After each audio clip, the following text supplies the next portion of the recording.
around 7:30. My fiance and I decided to go for a walk around our usual route. We were going to take a shorter loop and decided to go walking down a section of neighborhood that is basically next to a long drainage ditch running alongside of it. There's a section of grass along the ditch lined with willow trees and a fence with rows of houses on the left. This section of the alley was longer than a block or so, and there are no lights at all. It's totally dark. We've walked down there at night before and never felt too unsafe about it. It's always deserted. So we turn left to go down the alley, chatting about whatever and holding hands. Then about halfway down the alley, we come around to the willow tree. The leaves were droopy and concealed what was underneath. I look to the right and there's a small white truck parked underneath the tree with the cab lights on, headlights off. The truck was literally backed up perpendicular to the alleyway. It wasn't just parked alongside the alley. It was sitting underneath the tree in the grassy section, mostly concealed by branches. In order to get into this position, they would have had to back the car up towards the drainage ditch with their taillights facing the ditch, so then they could see both left and right of the alley, while also being concealed by the tree. We walked right in front of the car. I couldn't see how many people were in it, but there were at least 2 people there since I could hear talking. The split second I saw the car, I yanked my fiancé back. Because we were still holding hands, we started running. He has a minor calf strain, so he was slower than me. We ran about 30 feet and he said he needed to stop, so we stopped. Then I turned to look around behind me, and that's when I saw the headlights following us, and my heart just about stopped. Then everything became a blur.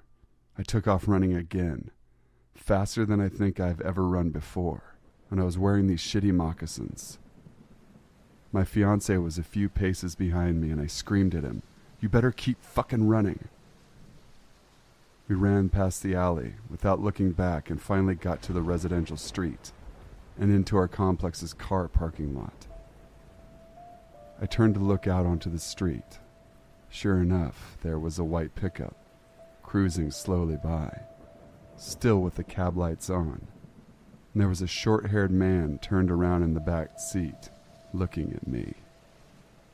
Thank God they drove on and didn't stop. We walked back to my apartment trying to process what had just happened. I'm now completely exhausted and still a little scared. That truck had no reason to be parked in that way, and it had no reason to follow us. So whoever was in that truck, let's not meet again.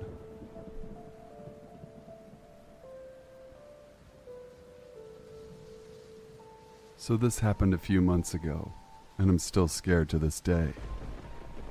My entire life I had never really walked home from school all the way. I'd always either been picked up or ridden the bus. So this year was my first year that I had lived near the school to walk. I wasn't in the nearby neighborhood, where 90% of the kids were. We were only living in our house temporarily, so I have to walk maybe half a mile to get home, across the highway. So, at the beginning of the year when I first started walking home, I didn't want to have to walk by the highway. The high school had a cut-through in the forest that led to a strange and creepy lone road. I wanted to be cool and get home fast, even though it was way faster just going the highway.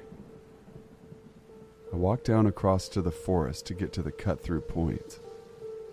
I see some older kids following me, but perhaps I'm just being paranoid. I ignored them and they turned out to be unimportant. In my head, for some reason, I had the Halloween theme song stuck in my head, like when he was stalking them. Sort of eerie, right? But what was important was my gut feeling that maybe I should take the highway. I blamed all my gut feelings on those older kids and kept walking.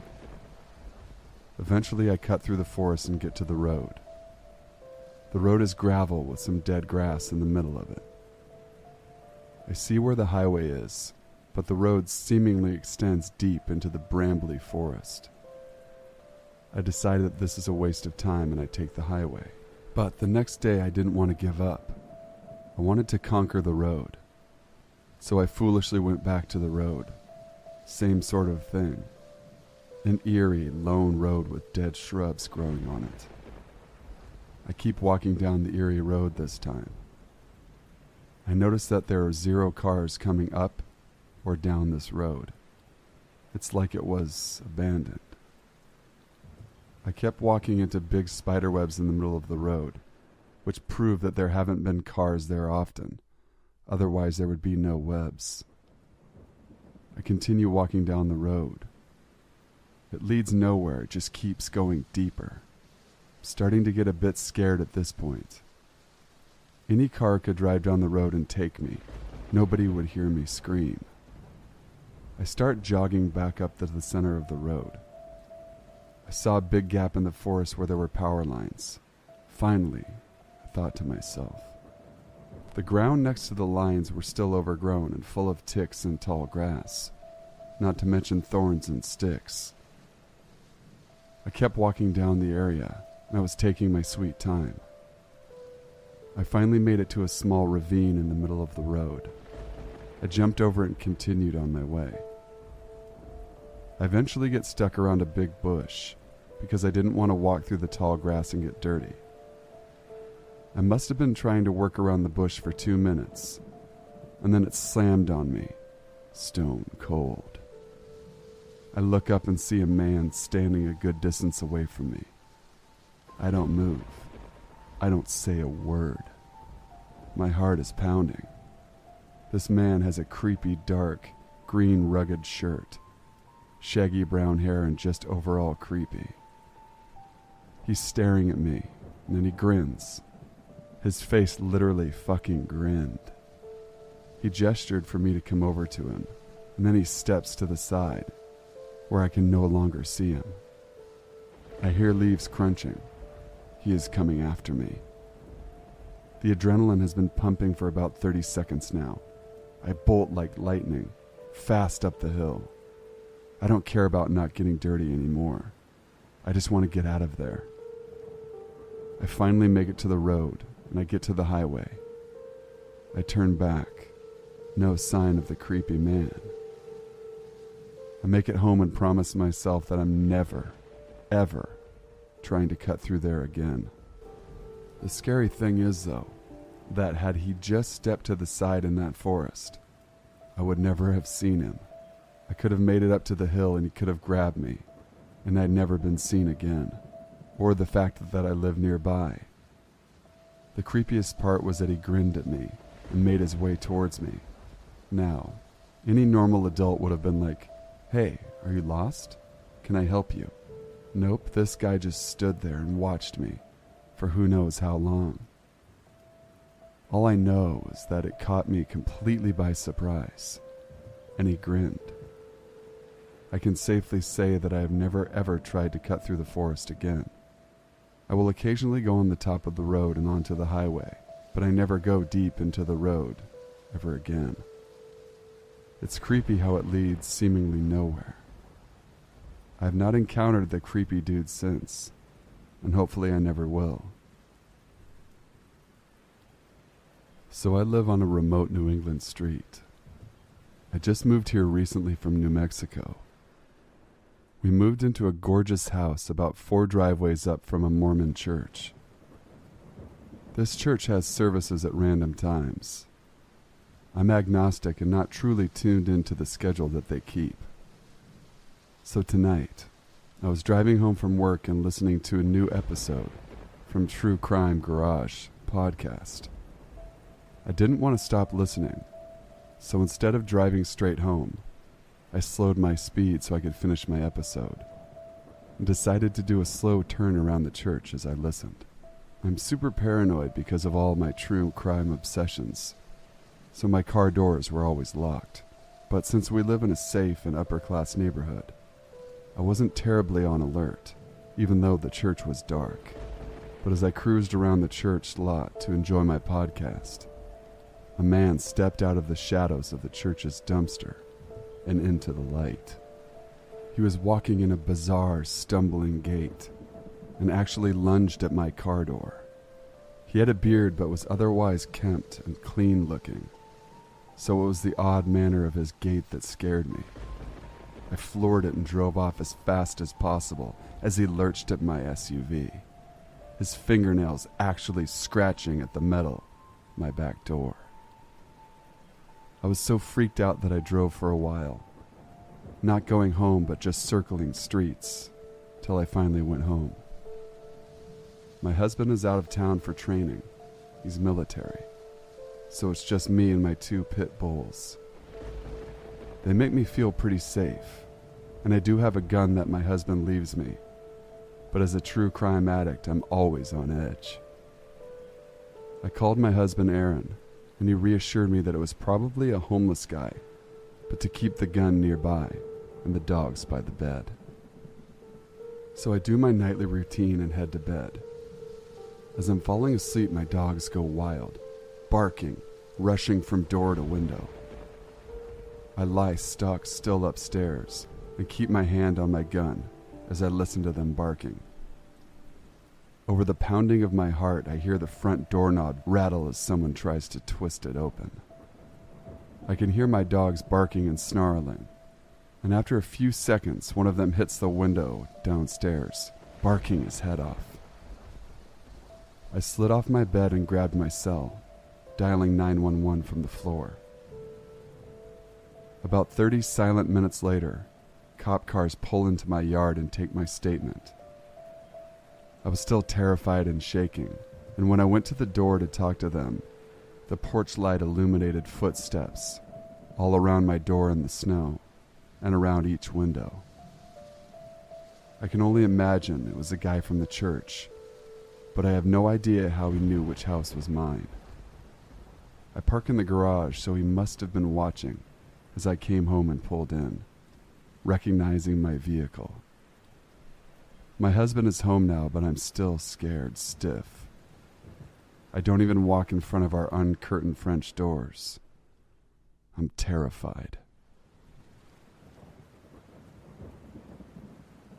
I've almost been kidnapped twice. This is the story about the second time. I had just graduated from college and was still living outside the major city my school was near. There's a public transit that is relatively reliable, so sometimes I would go into the city for special occasions, knowing I could get back safely. For Halloween that year, my boyfriend and I decided to take the train and actually go to an event, not just a house party. This is only important because of how it influenced my outfit. As a female, there are lots of footwear rules, and I was worried if I didn't wear heels, I might not be allowed into the club we were going to. I debated for, well, way too long, and switched between heels and flats a couple of times. I was wearing a black dress that I turned into a Black Widow spider costume by putting a red cutout on the front, and in the end, ended up wearing black Chucks sneakers. The night was great and relatively uneventful, and I didn't get hassled by my flats. At some point I decided I was exhausted and wanted to head home, but my boyfriend was going strong and really didn't want to leave, which was no problem, since we took public transportation. He gave me the key to his house, which was about a mile from the train station. We planned that I would head back and he would join me later. The mile I had to cover went by a mall, a school, and finally a church that abruptly ended and turned into a row of houses that boyfriend lived in. There was a designated sidewalk the whole way, but it also ran along a 4-lane road. I knew there was potential for late-night vagabonds, but I figured they'd be mostly around the station or the mall. So, by the time I was at the church and could see my destination, which was the second house on the row, I was considering myself safe. As I passed the church on the right sidewalk, I'm about 200 yards from the house, and I hear a vehicle start to slow down as it approaches me on my left. The speed limit for the area was 35, but people often fly down it, and I'd say on average people go 45 miles an hour on this road given there were 2 lanes each way. The van had probably been going about 45, because the sound of it slowing down was noticeable. I say van because the sound of the deacceleration caused me to turn and see a white, hard-sided, really dark-tinted front-windowed van pulling over. Luckily, it was going so fast it wasn't able to stop until it had me passed by about 20 yards, where it just sat idling next to the sidewalk.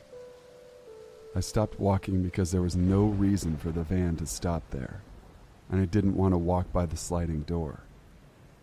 After about 30 seconds, which felt like an hour, of the van idling and no one getting out, I decided to quickly scuttle up on the church flower beds so that I wouldn't be close enough to be grabbed by anyone who might open the sliding door. At first, nothing happened, and I felt dumb for being paranoid, and that's when I sent 1,000 prayers for deciding to wear flats at night. After about 10 seconds of letting me walk on, I heard the van gun its engine, and it watched as it zoomed by and then screeched to a stop in front of me, 10 feet away, cutting into the sidewalk with the tail sticking into the road. Hearing the driver's door open sent a jolt of adrenaline that I've never felt before or since. I took off sprinting in my glorious flats. As I passed the front of the van, I saw the driver passing the side mirror, meaning he was already outside his door attempting to make his way to the front. This is basically the end of the story, because I, up on my toes, sprinted all the way to the house and cut through some trees to lose him. I wasn't pursued any further as far as I could tell, and was able to get inside and lock the door. I will always be grateful I ended up wearing flats that night, so I could run for my life. I don't really like considering what might have happened if I had been in heels. Man in the van, let's never meet again. Thank you for listening. Please make sure to leave a like, comment, share, and most importantly, subscribe to the Sinful's Horror Stories. You guys know what to do. Stay sinful.